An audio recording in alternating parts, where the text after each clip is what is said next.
minor children under 18 years old. Maybe the police have notified you that your child has been Baker Acted, or you were told by a school or mental health worker that the Baker Act is something you should consider for your child. All these circumstances will fit under what we're going to talk about today. In summary, a child is Baker Acted for posing a risk to themselves or others. School staff can determine this by their actual behavior, by statements, spoken or written, that they've made, and they can also consider their social media if they've posted something that's grounds for concern. Once a child is Baker Acted, they're taken into protective custody most of the time by a police officer for transport. If a child is transported by the police to a Baker Act facility, they're usually transported in the back of a partitioned police car in handcuffs.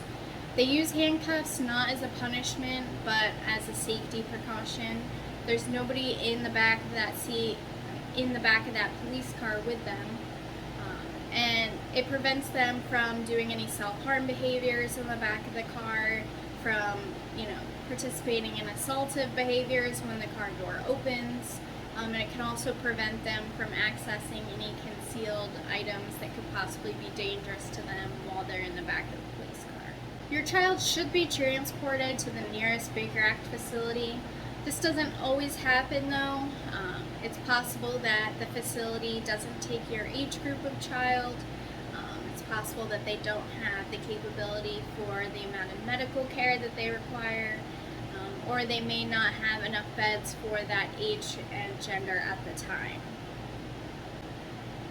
When a child arrives to a Baker Act facility, the first thing we do is an assessment. This assessment is sometimes called a body search or a skin search. This is always done by at least one nurse and 2 staff members. They do have to take off their clothes for this assessment, but we use a medical gown just like they would at their regular doctor's office appointment.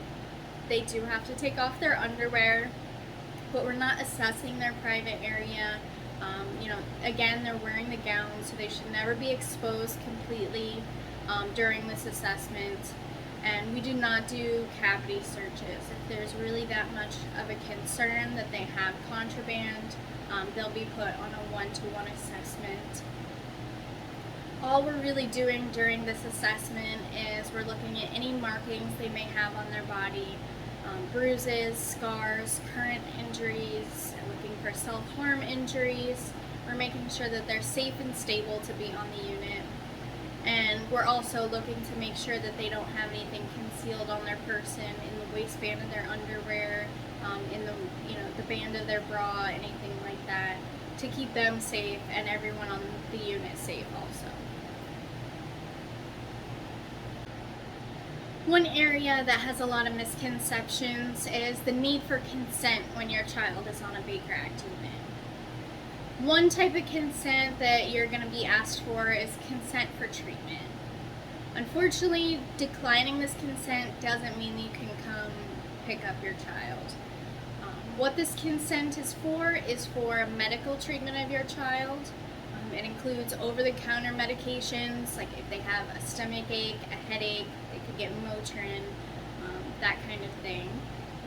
It also covers whenever they see our medical provider, if they feel like they need any like antibiotics, something like that, it would cover that as well. It does not cover any medications for mental health symptoms. So giving consent for treatment does not give us permission to give them medications for their mental health symptoms.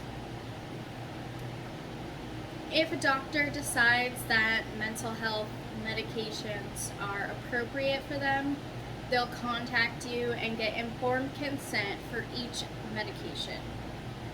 So it's not enough just to say, yes, please give my child whatever we feel like is necessary. I want to do whatever to help them.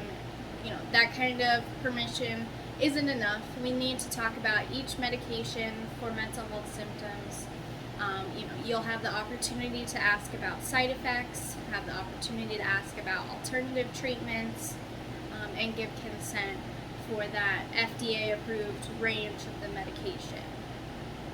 So they won't ask for another consent to change the dosage. The most common question we get is, when can the child come home?